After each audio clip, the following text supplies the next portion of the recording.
Is this on right? Hello? Yeah, you're good. Okay. Well, this is home. This ranch stretches over 3,000 acres.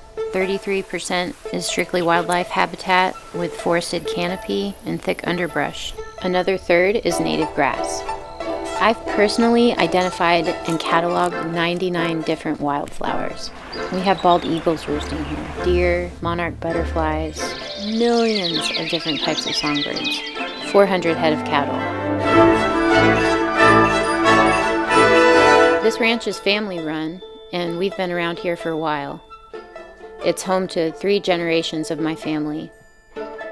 There's a growing pressure on ranchers across the U.S., and sometimes it feels like there's a conversation holding our futures in the balance, but we're not even a part of it. There's a lot of noise, and it's drowning out the stuff that's important. The stuff that keeps me up at night. The real stuff.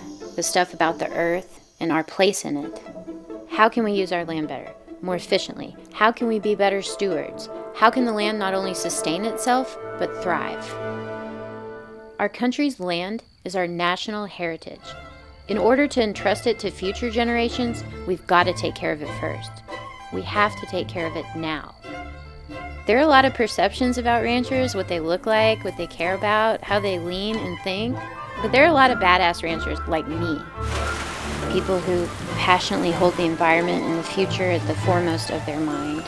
People who love to combine cutting-edge, proven science with the experience passed down from generations to do what we do. We've faced many challenges, and through them have figured out how to make our ranches the most drought-resistant, the most sustainable, and the most profitable. By looking to our feet for the answers. Soil is our most underappreciated asset.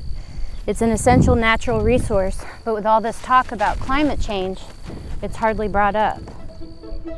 Soil is Earth's workhorse. There is more carbon in the soil than in the atmosphere and all plant life combined. We need to have serious discussions about how simple land management practices can transform how we fight climate change. Increasing average soil carbon levels by just 1% would reduce atmospheric CO2 by 2%. This is done through a process called soil carbon sequestration. It's a way of taking carbon from the atmosphere and tucking it into the soil. The process builds on topsoil and encourages the growth of deep-rooted plants. It ignites biodiversity just under the surface. Worm castings, fungus, increased glomalin.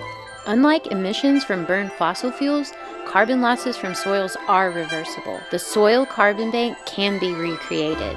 We can do this naturally. Use of native grasses, cropping systems, and especially well-managed rotations of grazing cattle are just a few of the ways to foster this process. I grew up here, and I took this place for granted. I left.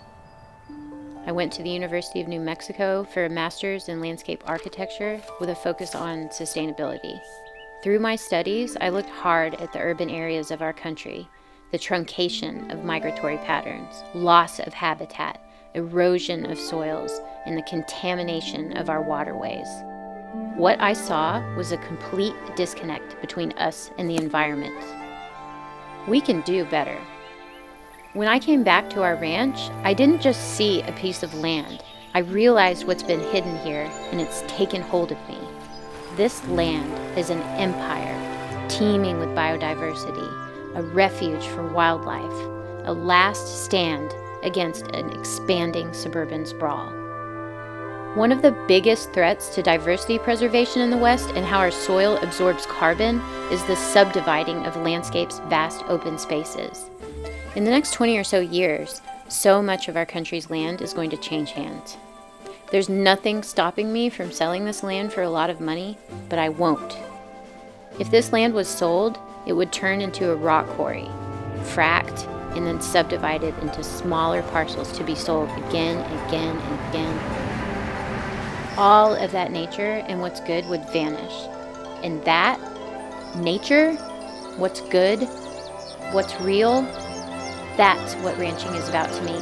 and to so many of American ranchers like me. I'm going to protect this place for the next generation, those who will take the tools and the knowledge needed to properly manage this land when I'm gone, and those elsewhere who will benefit from the food that was grown here. Right now, the average age of a rancher in the United States is over 60 years old. The future of agriculture in this country is uncertain. But there's a small group of young ranchers and farmers like me that want to fight back against climate change and feed the nation while we're at it. We want to do it right. We want to be cutting edge and open-minded, committed to progressing and working on real solutions to the challenges we face as a country. Feeding a growing population, climate change. We've been doing our homework. Hell, we've been doing real work. We care about the earth and we understand the land. We've got a lot to say about how we can face these challenges together, but we have to be part of the conversation first.